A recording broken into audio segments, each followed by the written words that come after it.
작년 가을 저는 학기를 다 마쳤는데 졸업식을 하지 못했습니다. 그러다가 지난 화요일 100년 전통의 자랑스럽고 영예로운 감리교 신학대학원의 석사학위를 수령하는 졸업식에 참석하게 되었습니다. 아유, 감사합니다. 이게 포인트가 아닌데. 네.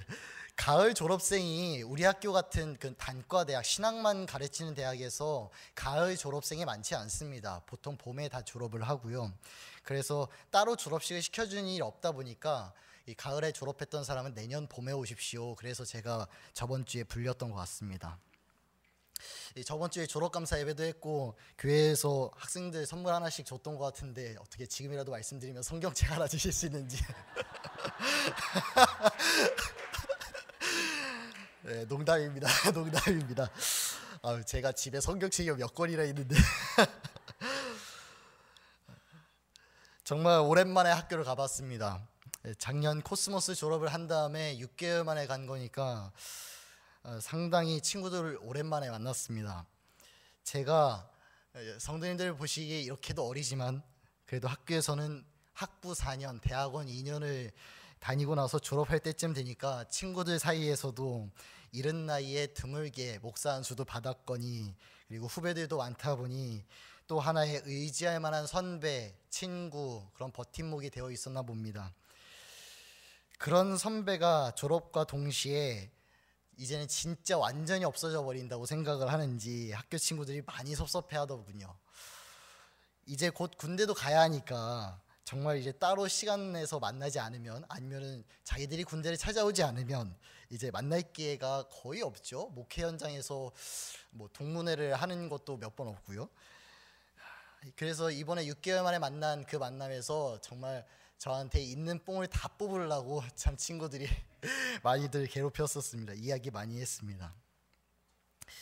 이야기를 하면서 느꼈던 것 중에 하나는 성도님들이 걱정하는 것과는 다르게, 그리고 우리 선배님, 목사님들께서 걱정하시는 것과는 다르게 생각보다 후배들 중에서, 그리고 우리의 친구들 중에서 이후에 하나님의 교회를 위해서, 하나님께서 사랑하시는 교회, 예수님을 머리로 하는 교회를 위하여서 헌신하고 봉사하기 위한 그런 순수한 마음을 가지고 있는 사람들이 아직 많이 남아있고, 그리고 그 사람들이 계속해서 학교에 이렇게 오면서 주님의 일을 위해서 씨름하고 공부하고 있는데, 근데 그것이, 그 씨름하는 과정이 생각보다 쉽지 않은 거긴 한가 봅니다. 저는 워낙 맘 편하게 순진하게 많은 신학생 시절을 보내서 그런지 뭐 공부하는 것이 뭐가 그렇게 힘들다고 잘난 척 아닙니다. 저 공부 잘한 건 아닙니다. 근데 사역하는 게 힘들다고 말하는 그 친구들의 이야기가 좀 안타깝게 들렸습니다. 이야기하기를 진수 형님, 뭐 진수 오라버니, 뭐 이렇게 이런 사역은, 이런 공부는, 교회에서 이런 성도님은, 이런 교수님 만나는 것은, 이런 목사님 대하는 것, 이런 전도사님, 장로님, 권사님은 너무 힘들어요 라든지, 저는 영상도 한 번도 못 만들어 봤는데 영상을 만들고 방송실에 들어가면 하루도 핀잔을 듣지 않는 날이 없으며 아이들 대하는 것이 너무 어려워요. 우리 교회에서 쓰는 공과는 저의 교육 철학에 맞지 않아서 제가 이것을 가지고 도저히 가르칠 수가 없어요 라든지, 그러면서 동시에 주일 저녁마다 사역이 다 끝난 다음에 다음날 수업이 조직신학인데 레포트를 5장을 써서 내야 하는데 그것을 작성하는 것은 너무 고통스러운 일인 것 같아요. 이런 얘기들. 결론적으로 그들이 무심코 내던진 결론들이, 저는 신학을 그만둬야 하나 봐요 선배, 혹은 저는 이 교회 사역 이번 주까지만 하고 나갑니다, 이번 달까지만 하고 나갑니다, 이런 얘기들을 하곤 합니다. 여기에 대해서 제가 대답했던 내용인데 이게 오늘 설교를 준비하게 된 동기입니다. 제가 친구들한테 이런 오글거리는 이야기를 잘 합니다. 네. 잠시 읽어드리겠습니다. 내가 아는 분 중에 옛날 바다 살던 형이 있는데 그런 이야기를 한다. 밤에 바다를 끼고 걸으면은 바람이 땅에서 바다를 향해서 부는 게 느껴진다. 제일 추운 것은 집에 들어갈 때다. 왜냐하면 내 몸은 땅 쪽으로 향하지만 그러면은 바람은 나를 마주하게 되기 때문이거든. 나는 그 질문을 하고 싶어. 인정하기 어려울 수 있겠지만 너는 아직 어리다. 아직 바다에 그 끝자락도 발가락 하나도 담가보지 않은 그런 풋내기에 불과할 수도 있단 말이지. 근데 어떻게 그거 한번 안 담가보고 저 바다 건너편에 있는 하나님 집은 갈 수 있겠냐. 지금 방향도 제대로 못 잡아서 우연히 맞는 바닷바람도 이렇게 힘들게 받아들이면 나중에 은혜의 바다에 들어간다고 해도 그 은혜의 바다에서 얼마나 거센 파도와 바람을 이겨내면서 가야 하는데 네가 그것을 진정 은혜의 파도로 받아들일 수 있을까? 하나님께서 너를 사랑하셔서 주시는 파도인 것일 텐데 너는 그것에 또 불평하고 투덜투덜하게 될까 봐 나는 걱정된다. 하나님 일 하기로 해서 결심해서 신학교 온 거 아니야? 아직 뭐 해보지도 않고 왜 겁먹어서 바닷물에 어설프게 몸 적셨다가 겁먹어서 나와가지고는 그 추운 바닷바람으로 내 몸을 벌벌 떨고 있느냐 말이다. 나는 지금 너의 능력이 없다고 비난하는 것도 아니다. 네가 어리다고 깔보는 것도 아니다. 네가 나중에 그런 신학함의 문제, 말씀 속에 하나님을 알아가는 문제, 교회에서 성도님들 간에 예배와 행사를 준비하는 과정 사이에서 이대로 우물쭈물 시간을 보내다가 나이가 들고 능력이 갖추어지면 해결이 될까? 지금의 어른 세대들이 그런 문제를 신학생 때부터 안 겪어봤을까? 지금의 목사님들이 나는 해결을 봤을까? 나는 그리고 목사님들은 그 문제를 해결하셨을까? 그럼 그 세대가 왜 여전히 그 나이들 들도록 목회를 하는데 바보같이. 우리가 성장하고 나서도 그리고 우리가 충분히 경험을 하고 나서도 이 항해를 계속하는 것, 이것을 계속 부딪히기로 하는 것은 닿았다고 잡았다고 생각했기 때문이 아니라 버티고 견딜 힘을 날마다 딱 하나님 만나는 순간마다 일용할 만큼만 주시는 야속한 하나님 사랑 알았기 때문이다. 아무리 바닷바람이 춥다고 해도 그 바람을 타고 가야만 순풍을 탄 듯이 내 몸이 힘차게 바람과 같은 방향으로 달려가기 시작하면 밤이라도 바닷바람은 그렇게 춥지 않다. 때론 파도의 방향과 다른 바람처럼 느껴져도 그 바람의 힘을 기준으로 삼아서 신실하게 의지해. 네가 바람에 맞서지만 않으면 마침내 부두에 닿을 때가 오겠지. 그때가 그 항해의 끝이 어느 순간에 올지 몰라. 우리의 영혼이 죽고 올라갈 때일지 아니면 심판의 때가 임해할지 모르지만 그 항해의 끝에 다시 생각해보게 되는 것, 은혜의 천국에 닿았을 때만 알 수 있는 것, 그것은 이 바람은 나를 맞서려고, 나를 치려고, 나를 해치려고 불었던 것이 아니라 내가 이 바다를 향해 항해할 수 있도록 부추기고 있었던 것이고 내가 올바른 길을 가도록 지원해주고 있었던 것이구나. 내가 너의 고민에 대해서 이 정도밖에 얘기해 줄 수 없어서 미안하다. 그렇지만 나는 분명히 나보다도 더 멋지게 훌륭하게 네가 쓰임받을 수 있다고 생각해서 부탁하는 마음으로 말한다. 이 힘든 하나님 알아감의 과정, 그리고 사역의 과정, 너의 주어진 인생의 과정, 그리고 너의 이웃이던 원수던 너의 곁에 두신 사람들, 그 모든 것들을 잘 버티고 견뎌줘. 그리고 너에게 펼쳐진 바다로 나가는데 더 이상 발걸음을 주저하지 않았으면 좋겠다. 그것을 맞서라고 주님께서는 부르셨다고 나는 생각한다. 스스로에게 배도 없고 준비도 안 돼 있다고 생각할 수도 있겠지만 선장은 내가 아니라 주님이시잖아. 나도 너를 위해서 기도하고 있을게. 이 복된 길을 선택하는 것을 쉽게 포기하지 않았으면 좋겠다. 이런 설교를 후배한테 했습니다. 네. 바울은 풍랑을 대하고 파도를 맞서는 것을 계속해서 선택하고 있습니다. 그 길을 계속 가면 죽을 것을 알면서도 나를 위해 죽으신 주님을 위해서는 내 목숨도 아깝지 않다는 그 고집 아래 재판을 받고 심판받는 자리 가운데 서면서도 예수님의 이름을 지킬 뿐만 아니라 증거하고 전하는 일에 일념하고 있음을 우리는 사도행전의 후반부를 통해서 보고 있습니다. 오늘 함께 보신 본문에 특히 바울이 자신의 인생에서 풍파를 쉬지 않고 맞는 것처럼 오늘 또 커다란 태풍, 직접적인 태풍을 맞서고 있습니다. 뱃사람에게 있어서 무서운 것은 단순한 바람이 아닙니다. 왜냐하면 배와 더불어 산다는 것은 바람과 친하게 살아야 한다는 것이기 때문이죠. 바람의 방향을 알아야 물의 방향을 짐작할 수 있고, 물의 방향을 알면 그 물길에 따라서 배를 띄워서 바다를 왔다 갔다 하면서 고기를 잡기도 했고 사람이 오고 가기도 했던 그런 것이 뱃사람들이 하는 일이었습니다. 그런데 그들에게 무서웠던 것은 예상하지 못하던 바람, 특히나 자신들을 맞서는 거친 바람인 것이죠.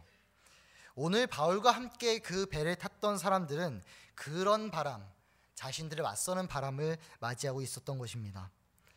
그 바람은 예상하지 못하던 것도 아니었습니다. 바울이 이미 오늘 보신 본문의 9절부터 10절에서 경고한 것과 같이 예상된 풍파였습니다.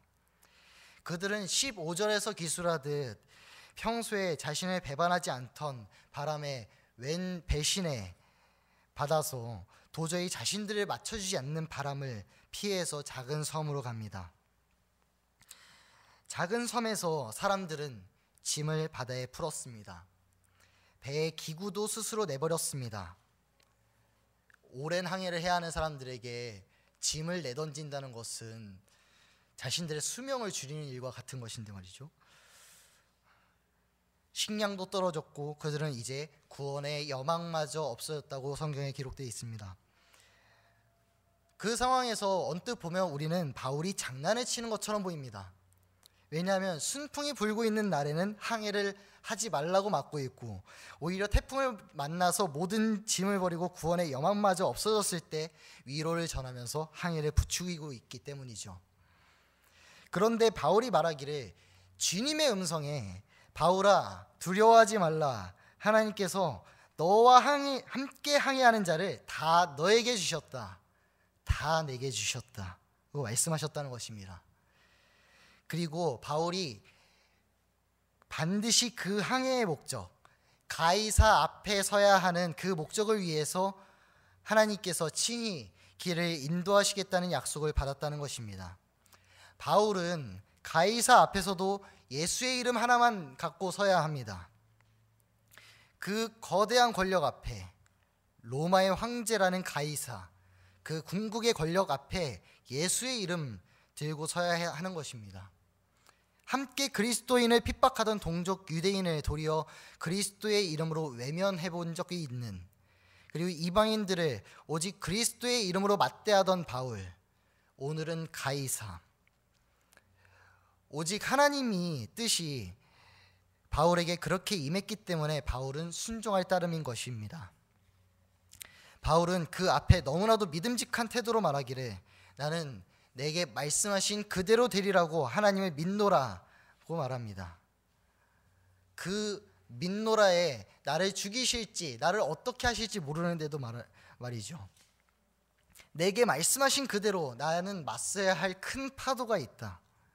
예루살렘의 파도, 온 유대인의 파도, 이방인의 파도, 이제는 이 세상의 가장 큰 권력의 중심에서 맞이해야 할 파도. 바울은 단지 하나님의 바람이 내 발을 로마로 향하게끔 하시기 때문에 걸어가든지 배를 타고 가든지 그 곳으로 향하는 길을 고수하고 있었던 것입니다. 눈에 보이는 것은 병사들의 체포와 구속뿐인 것 같지만 결국 하나님께서 붙잡아서 인도하시는 길이라고, 하나님 계획 속에 인도되는 길이라고 믿었기 때문에 붙잡힌 손과 발 순순히 끌려가지고 있었던 것일 뿐입니다. 바울은 전혀 그 상태에서 뒤를 돌아보지 않았습니다.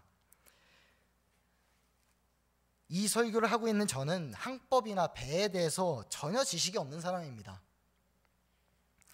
오히려 바람이 잘 분다고 배를 바다 쪽으로 돌리다가 바람은 지원해 주는데 파도를 잘못 만나서 배가 그냥 박살날지도 모르는 일입니다.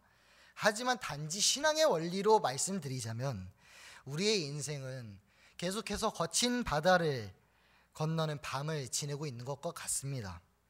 그때 우리가 인생에서 차가운 바람을 맞고 추워하고 고통스러워하는 것은 말입니다, 우리가 마땅히 건너야 할 바다를 거스르고 자꾸 땅을 바라보고 있기 때문입니다. 아무것도 못할 땅에서.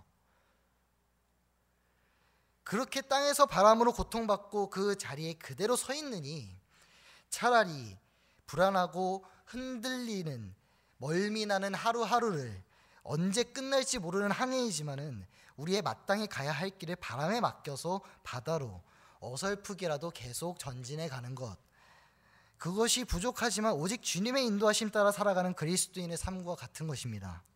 우리의 선장은 내가 아니라 누구기 때문이라고요? 주님이시기 때문입니다. 밤에는 바람에 따라서 바다로 향하는 것이 맞습니다. 그러다가 우리가 그 땅, 소원의 항구, 주님의 나라에 닿을 수 있는 그 타이밍은요, 주님께서 약속하신 그날 주의 영광을 위해 상징하는 그 광명한 해가 떠오르면서 처음에는 땅에서 바다로 향하던 그 바람이 땅을 향해서 바다로 향해 부는 바람으로 바뀌고 우리를 땅을 향한 순풍으로 인도할 때가 되어서야 우리는 흐릿하게 우리를 인도하시던 그 바람의 실체, 주님의 말씀 다시 보는 그리스도 예수님과 하나님의 얼굴, 그 존전에 한 걸음 한 걸음 더 가까이 가게 되기 때문입니다. 오늘 함께 읽지는 못했지만 33절에서 37절에 있는 말씀을 보려고 합니다. 바울은 날이 새어갈 무렵 아직 해가 뜨기 전이었을까요? 사람들을 모았습니다. 그리고 35절에 아주 주목할 만한 행동을 보여줍니다. 27장 35절 괜찮으시다면 함께 읽었으면 좋겠습니다. 27장 35절입니다. 시작. 떡을 가져다가 모든 사람 앞에서 하나님께 축사하고 떼어 먹기를 시작하매. 아멘.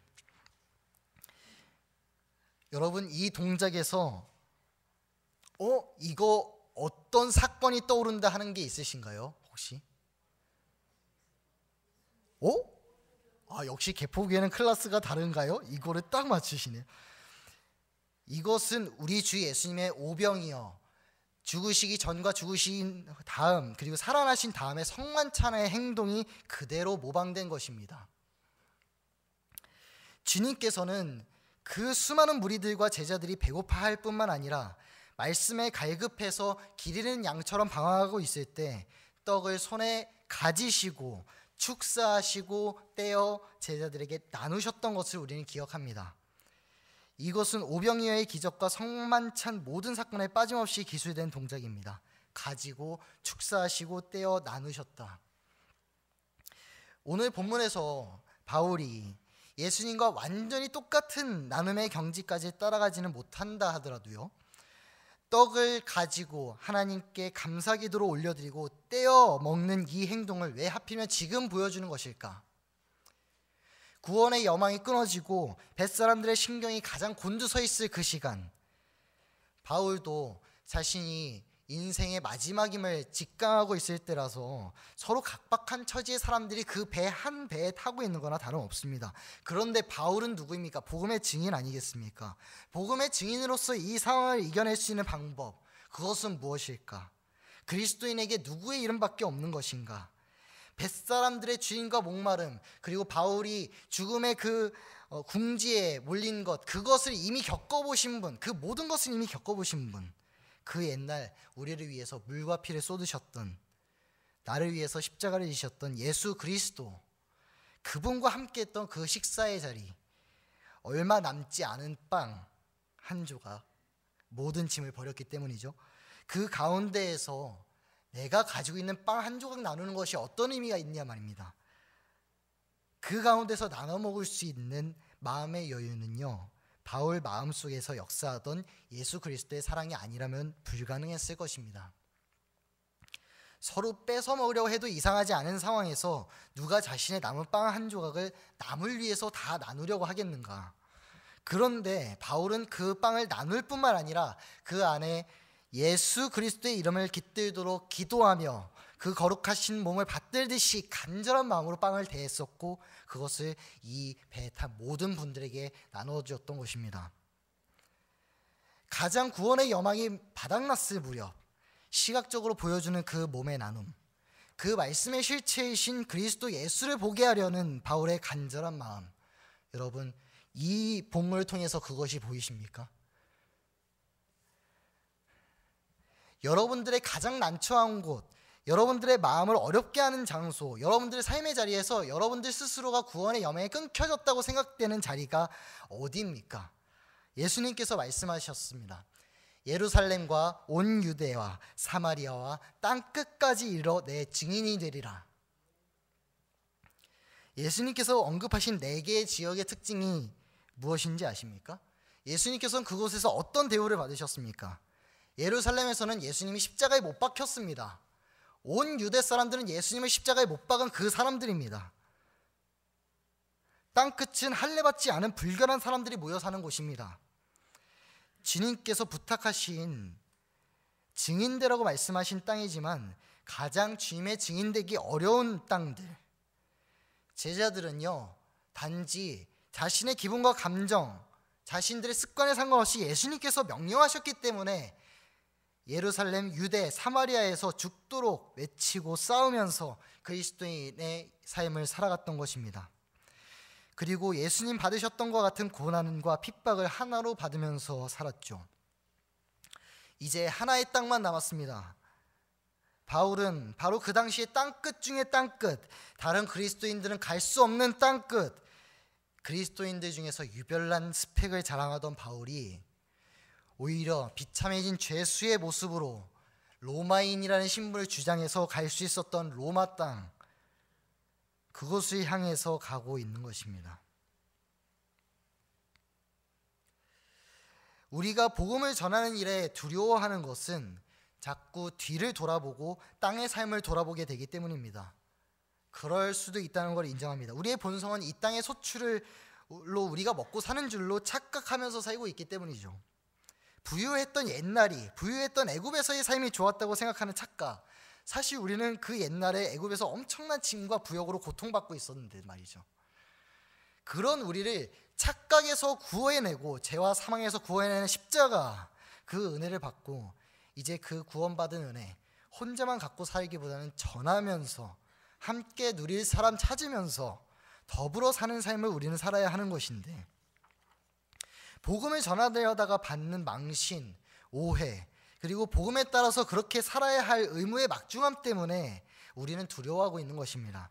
혹시나 실망감을 안겨주지는 않을까, 잘 전하지 못해서 낙심하고 아주 등 돌려버릴까 봐. 그것을 왜 우리가 포기하고 있는 것인지, 우리의 손에서. 그렇게 가장 막막할 때, 소망이 없을 때, 그리고 가장 전하기 어렵다고 생각할 때 바울이 의지했던 것은 그냥 예수의 몸, 예수의 이름 그 자체를 의지하고 다른 여과 없이 그 사람들에게 그것 그대로 꾸역꾸역 집어넣었습니다. 가장 어렵고 난처한 상황이라고 생각할 때 여러분들 어떻게 전하시렵니까? 다른 것을 말하지 마시고 그냥 예수님은 좋은 분입니다, 이렇게 말씀하십시오. 예수님의 사랑을 아십시오. 하나님은 사랑이십니다. 하나님의 아들이 당신을 위해서 십자가를 지셨습니다. 그 물과 피를 다 쏟으셨고 지금도 죄와 사망의 고통에서 씨름하고 있는 여러분들을 위해서 그 능력으로 응원하고 있습니다. 그 예수를 믿으십시오. 당신과 가정이 구원받을 것입니다. 여러분들 이렇게 말씀하실 수 있으시겠습니까?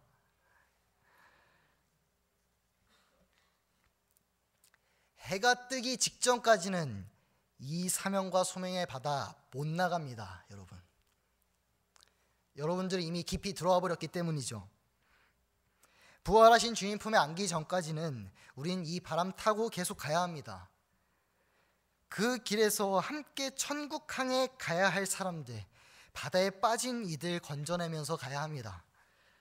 그런 구조선을, 구원의 방주를 타라고, 그리고 다른 이들도 함께 태우라고 부르신 우리의 삶인 것입니다.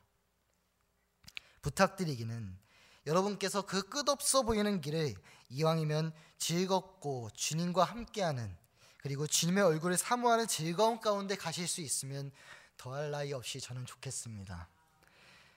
아까 불렀던 찬양 기억하시나요? 큰 물결 일어나 나 쉬지 못하나. 그 풍랑으로 인하여 더 빨리 갑니다. 더 빨리 유쾌하게 신나게 이 길을 함께 가지 않으시렵니까? 이렇게 한번 살아보지 않으시렵니까? 여러분들 앞으로의 삶, 앞으로 어떻게 더 풀리게 될지, 어떻게 더 막막하게 될지, 언제 햇빛을 볼지, 아니면 언제까지 그 막막한 항해를 계속해야 할지는 저는 모르겠습니다. 그렇지만 뒤를 돌아보지 마십시오. 오직 밀어주는 바람에만 몸을 맡겨서 달려가시는 여러분, 복음의 직설법으로 살아가십시오. 다른 교회들이 흔히 우리 교회는 분위기가 좋아, 우리 교회는 시설이 좋아, 이런 것들로 자랑한다고 합니다. 뭐 우리 교회가 그런 시설로 자랑할 만큼 엄청 좋은 최첨단 시설은 아니잖아요. 그렇지만 그렇게 자랑하는 것보다는 우리 교회가 여태까지 쓰임받았던 이유가 무엇인가? 예수 그리스도 그 이름 자체로 우직하게 밀고 나가면서 증거하다가 주님의 인도하심과 안위하심을 받았던 삶, 그 바람이 결국 우리를 성장케 하시는 따뜻한 바람이 되어서 가지가 무성하게 되는 삶, 우리 모두의 삶이 되기를 주님의 이름으로 축원합니다.